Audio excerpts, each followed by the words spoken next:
The passport had been revoked days earlier. Edward Snowden sat in Moscow's Sheremetyevo airport, trapped in the transit zone between flights, between countries, between freedom and prosecution. What was supposed to be a brief layover on his way to Ecuador had become a cage.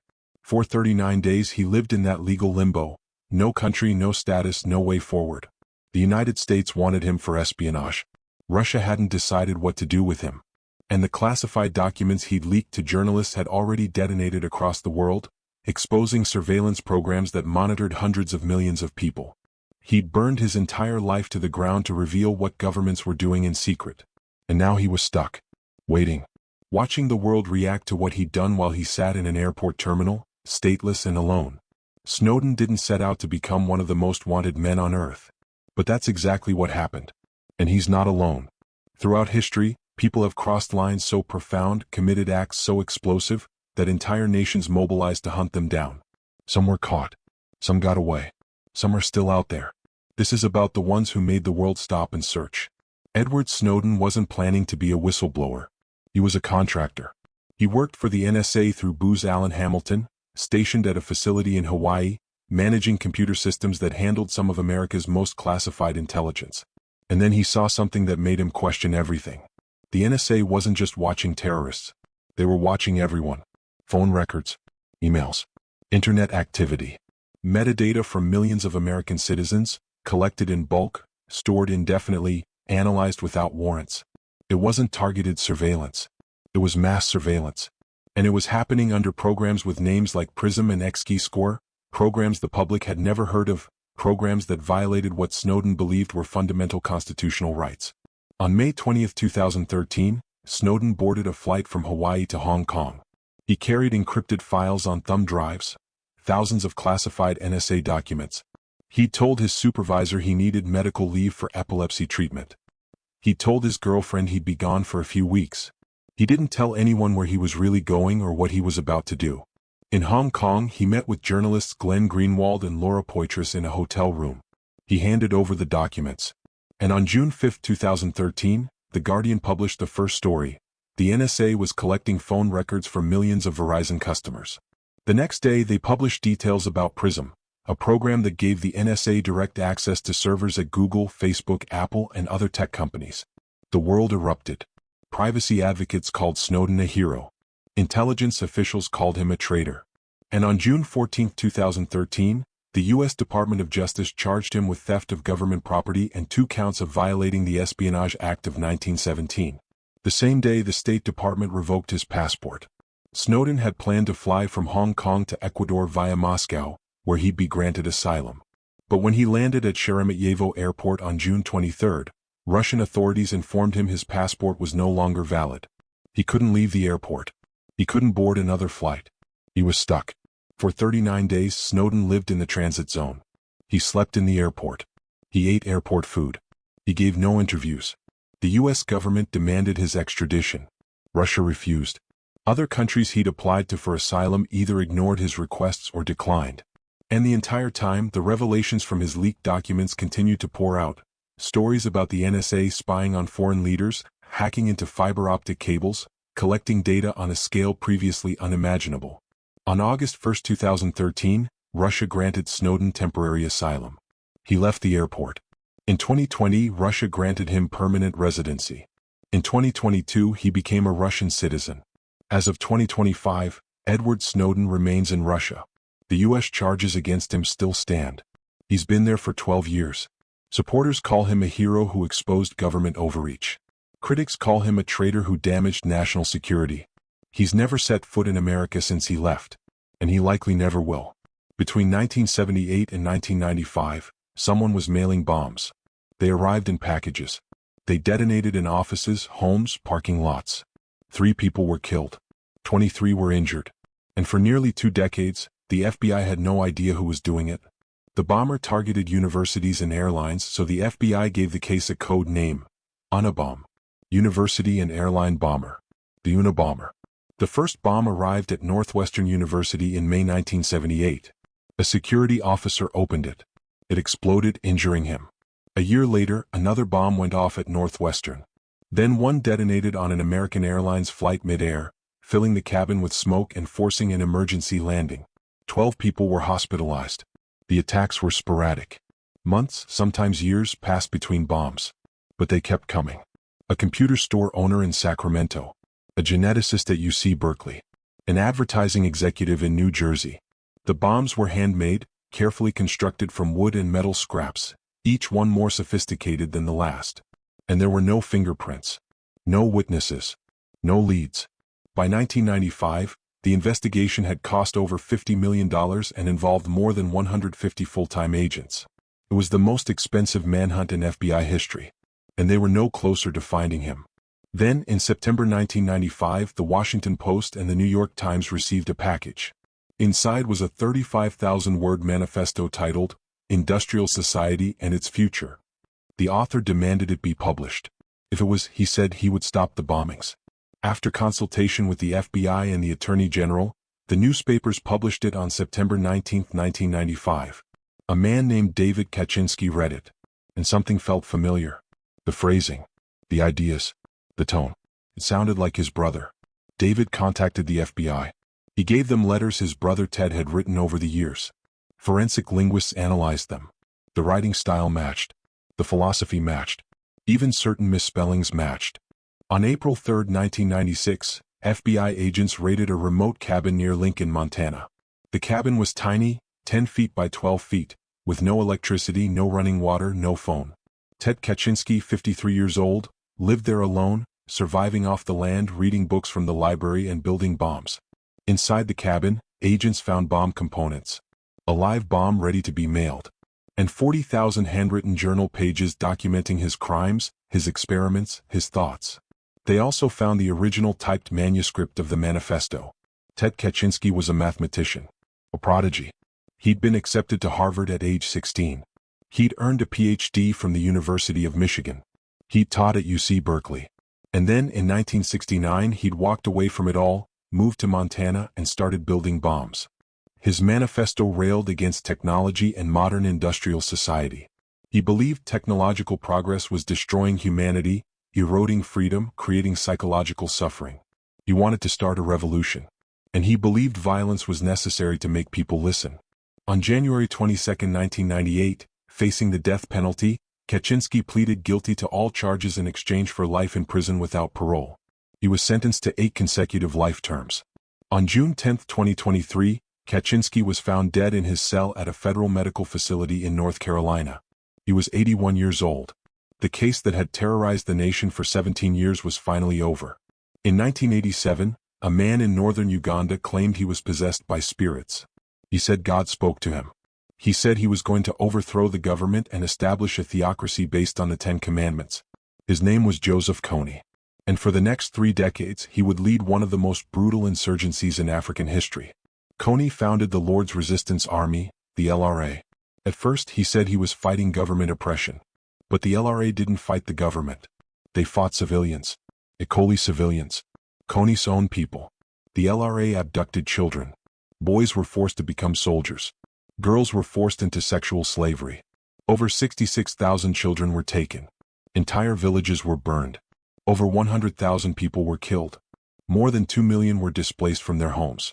In 2005, the International Criminal Court issued an arrest warrant for Kony, charging him with war crimes and crimes against humanity.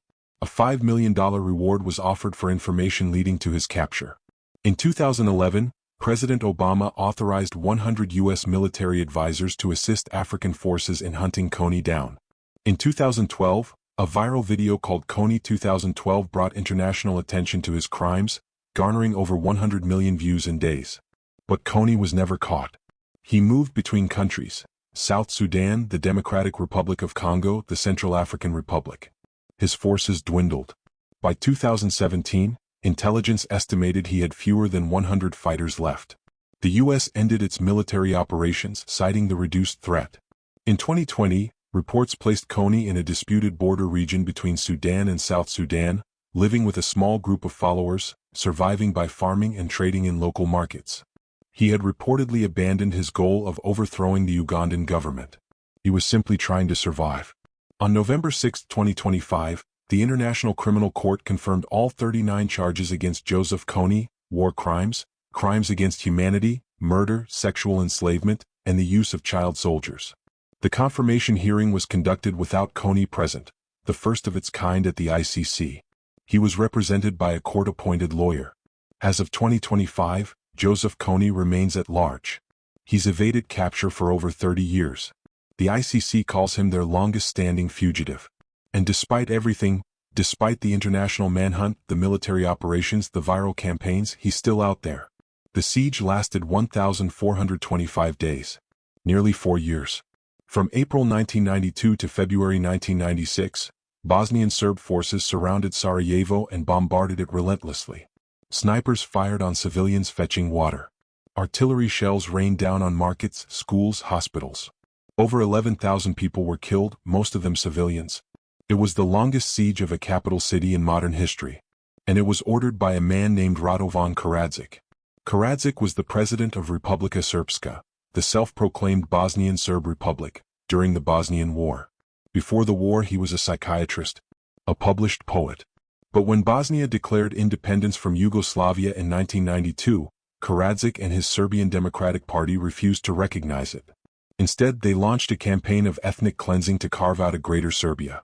Bosniak Muslims and Croats were expelled from their homes. Tens of thousands were murdered. Women were raped systematically. Detention camps were established where prisoners were tortured, starved, and executed. And then came Srebrenica.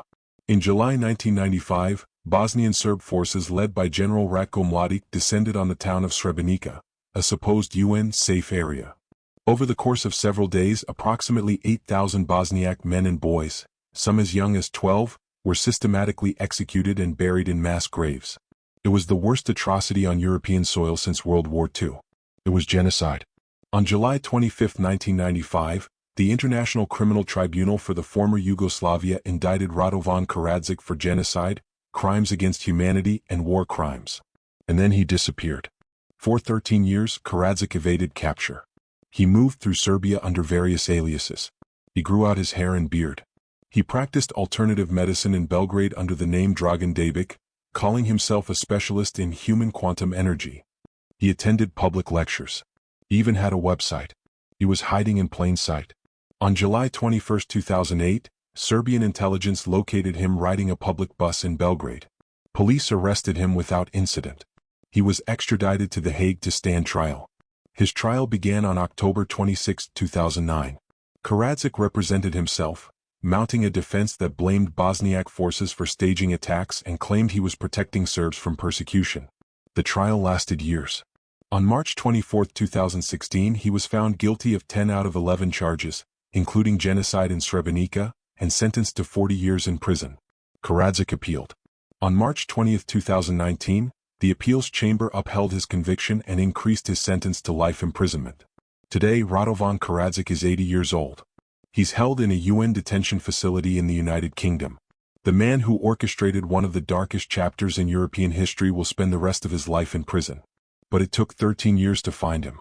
And for the victims of Srebrenica, justice came far too late. His name was Ilich Ramirez Sanchez, but the world knew him as Carlos the Jackal. And for 2 decades he was one of the most wanted terrorists on earth. Born in Venezuela in 1949, Carlos was raised by a Marxist father who named him after Vladimir Ilyich Lenin. He studied in Moscow, joined the Popular Front for the Liberation of Palestine, and became an operative specializing in bombings, assassinations, and hostage-taking. On June 27, 1975, French intelligence tracked him to a Paris apartment. When agents arrived to question him, Carlos pulled out a machine pistol and opened fire.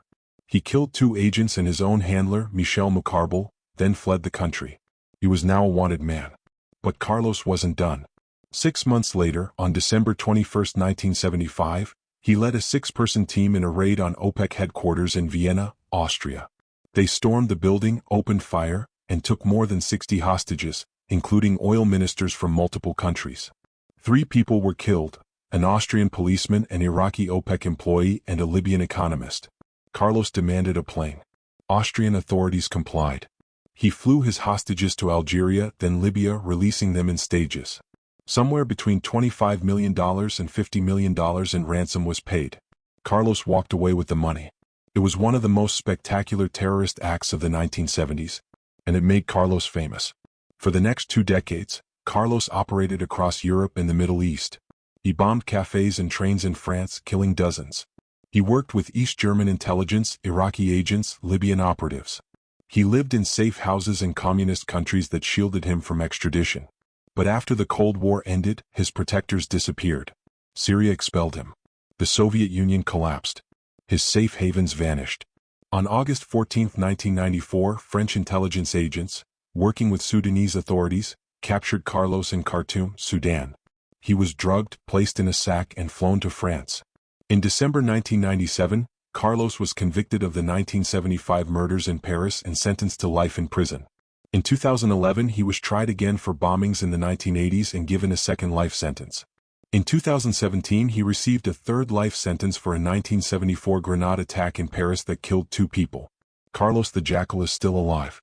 He's 75 years old, imprisoned in France, serving 3 consecutive life sentences.